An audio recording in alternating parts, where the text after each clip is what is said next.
Le bonheur forcé et hypocrite est-il envisageable dans une société de malades mentaux? Le bonheur sans œillères sur ce monde en mode HP, hôpital psychiatrique à ciel ouvert, est-il possible? L'apicratie à tout prix et la cohabitation, avec toutes ces coquilles vides autour de nous, affectent-elles notre santé psychique, physique et métaphysique?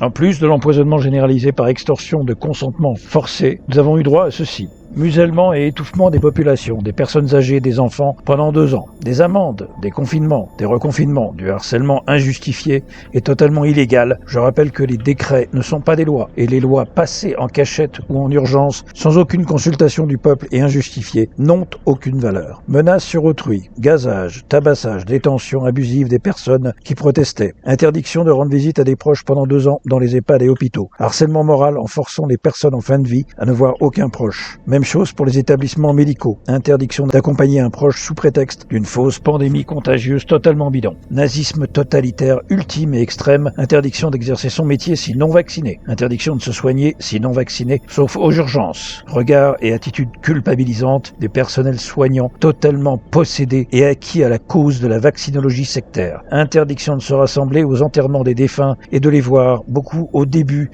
ont été purement et simplement emballés dans des sacs comme de vulgaires pestiférés. Interdiction d'accès sans QR code aux moyens de transport, aux bâtiments des institutions, aux aéroports, de voyager, de se déplacer où l'on veut, quand on veut. Bref, un galop d'essai avant le permis citoyen numérique à point et le crédit social à venir. Interdiction de se réunir à plus de 6 ou d'organiser des rassemblements, de manifester certaines fois, etc. Et toute une panoplie de tortures de masse inadmissibles et insupportables, balayées sous le tapis comme si elles n'avaient jamais existé, avec la complicité totale des médias de masse qui en remettent une couche cet hiver avec leurs clips débiles de gestes barrières, retour du gros vide et des variants fantômes de leur vaccin grippe plus gros vide. Promotion du masque, de la soumission de nouveau. Vous allez tout oublier, mais oui, c'est ça, ben voyons. Tous les moyens sont bons. Ah oui, ils ont essayé de nous effacer la mémoire. Seuls les poissons rouges, PNJ et coquilles vides par millions autour de nous, totalement acquis à la cause du narratif mensonger et meurtrier, acceptent d'oublier. Ceux qui avons les yeux bien ouverts n'oublieront jamais.